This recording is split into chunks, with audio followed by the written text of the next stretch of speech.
To Serve Two Masters by Ellie Black. These are my maternal grandparents, Gwen and Billy Ray Ussery. For 50 years, in my small hometown of Clarksville, Arkansas, Billy Ray was the utmost Baptist preacher. Even to this day, after his retirement, everyone knows him, everyone loves him, everyone respects him. From a young age, everyone who knew I was his granddaughter would tell me to give him their love next time I saw him. Now, to his and my grandmother's dismay, my family has never attended church regularly, Baptist or otherwise. My mother never quite got over having to attend every single church service for 18 years of her life and promised that she would never force her children to attend. Even with this roadblock, the rest of my family, including my older sister, has never found faith in religion to be difficult. I, on the other hand, have never been so sure about the Christian concept of God. Like Ben Shahn in his painting Myself Among the Churchgoers, I sometimes feel isolated, especially going back to tiny conservative Clarksville, among so many peers with an unwavering faith in the biblical Christian capital C God. And like Gottlieb, author of Spirituality, I honestly believe that God is not a singular, corporeal, gendered, comprehensible entity, but an energy which flows through us all. My understanding is that God is love, but in a more literal sense than you might hear in your average church service. I believe that if God is more electrical current than corporeal figure, then it's not in my interest to try and please God for the sake of pleasing God. We are all merely conduits through which this energy can reach other people, not so that we can all become more familiar with God, but so that we can use God to become more familiar with each other. God is the warmth and compassion we can feel towards others and ourselves. God's not the reason we're kind, but the kindness itself. Timberlake Wharton Baker's The Love of the Nightingale proposes a phrase I find particularly intriguing.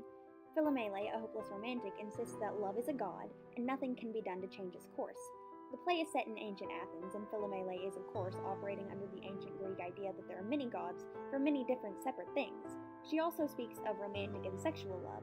However, the idea that only romantic love is a god is later disproven by Tereus's corrupt, lustful quote-unquote love, ruining Philomele's life and Philomele and Protme's sisterly love overcoming all, whether for better or for worse. I believe in taking Philomele's words past their intended meaning and exploring the notion that love is, in fact, a god, perhaps God itself. Love is, in all its forms, what drives us as humans. Many people are driven by a search or a desire to keep their hands on romantic love, as are many driven by a familial love or platonic love. It's possible to devote oneself to many different kinds of love at once.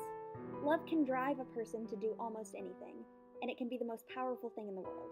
We need not only to love our romantic partners, our families, our friends, we need to love ourselves and each other, even strangers. As humans, we have an obligation to extend to others all the kindness we expect for ourselves, and to extend to ourselves all the kindness we're willing to extend to others. Love is the energy of the concept of God in visible form. Maybe I don't believe in the same God as my family and friends, but I've come to terms with that. What I do believe in is an energy that flows through us all and connects our souls and spirits, that gives us all a reason to have compassion for one another, that gives us hope in times of need. I don't believe that we need God to repair us, only that God is an abstract concept existing intrinsically in the goodness of every person's heart. I'll never begrudge another person their religion if it fulfills them. I simply believe we have different names for it and ways of achieving the same goals. What I found is that if God is given a gender, a name, a face, it's too easy to get caught up in trying to please God rather than living one's best life for the sake of having a full soul and a sense of completeness. Too easy to make God's love a competition that has to be won. Too easy to be convinced that God is an accessory for you or that you are an accessory to God, rather than believing that you are one with a current of spiritual energy which is intrinsic to your very being and all of your interactions with others. One cannot serve two masters, and I find it more fulfilling to serve my spirit than to serve my ego.